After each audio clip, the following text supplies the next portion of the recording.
আমি দীক্ষা নিলাম, দীক্ষা নেওয়ার পর আমার আচার্য সঙ্গ যদি না করি তাহলে আমার বোধ জাগবে না। তো বোধ জাগাটাই হচ্ছে সব থেকে বড় কথা। একবার কুচবিহার মন্দিরে পরম পূজনীয় মেজদা এসেছিলেন, ভক্ত দাদারা সামনে বসা ছিল। তো মেজদা বলছিলেন যে আচ্ছা আমরা দীক্ষা কেন গ্রহণ করব। এক এক দাদা এক এক ধরনের উত্তর দিচ্ছিলেন, কিন্তু মেজদার সেটা মনোভূত হচ্ছিল না।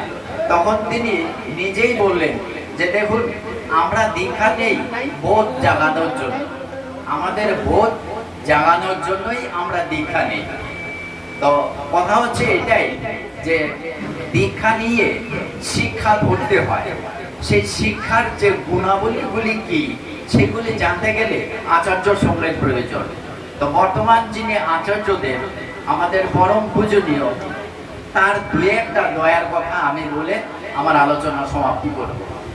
বর্তমান যে আচার্যদেব তিনি আমাদের এই নিউ বঙ্গাইগাঁও সৎসঙ্গ সেন্টারের জমি নেওয়ার ব্যাপারে তার একটি দয়া আমরা উপলব্ধি করতে পেরেছি।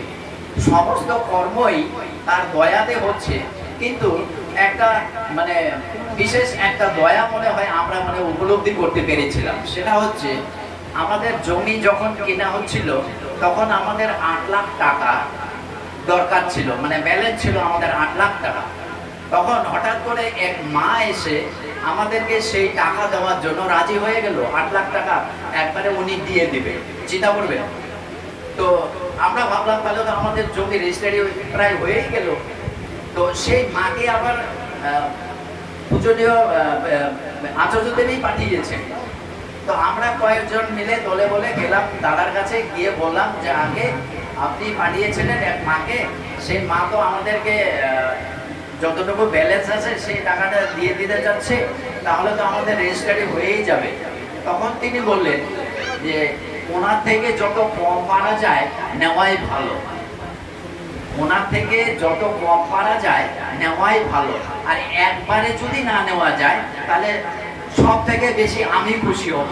উনি এই হাতটা বুকের মধ্যে এইভাবে রেখে বলেছিলেন যে ওনার থেকে যদি আর 1 টাকাও না নেওয়া যায় তাহলে সব থেকে বেশি আমি খুশি হব।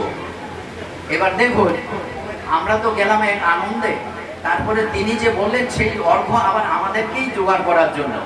তারপরে সেই অর্ঘ্য 11 দিনে আমাদের 8 লাখ টাকা পূরণ হয়ে গেল।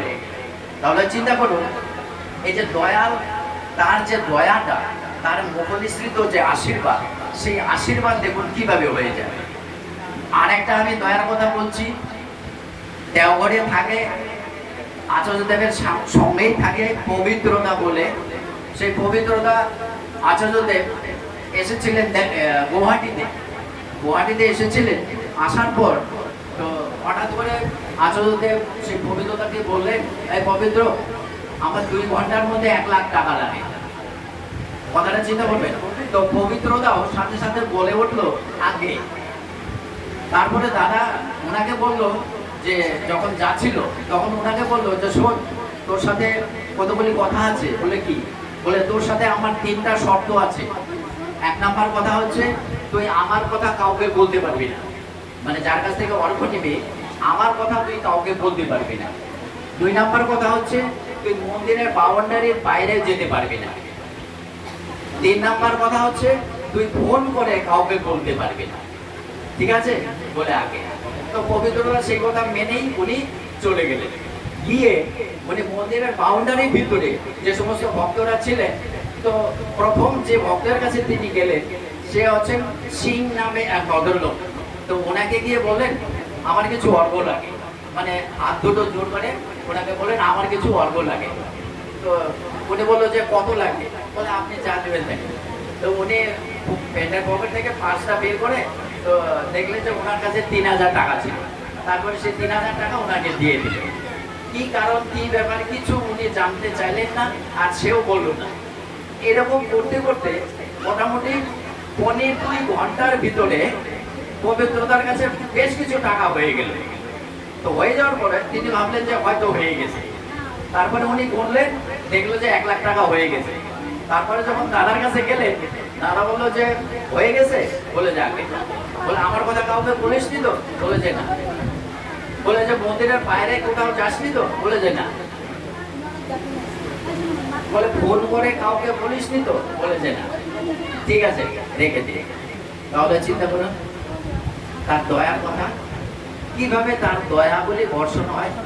এবার কথা হচ্ছে আমরা যেন সৎসঙ্গী মানুষ, তিনি কি বললে সেটা পালন করাই হচ্ছে আমার কর্তব্য, বাস, আর অন্য কোনো কথা নেই।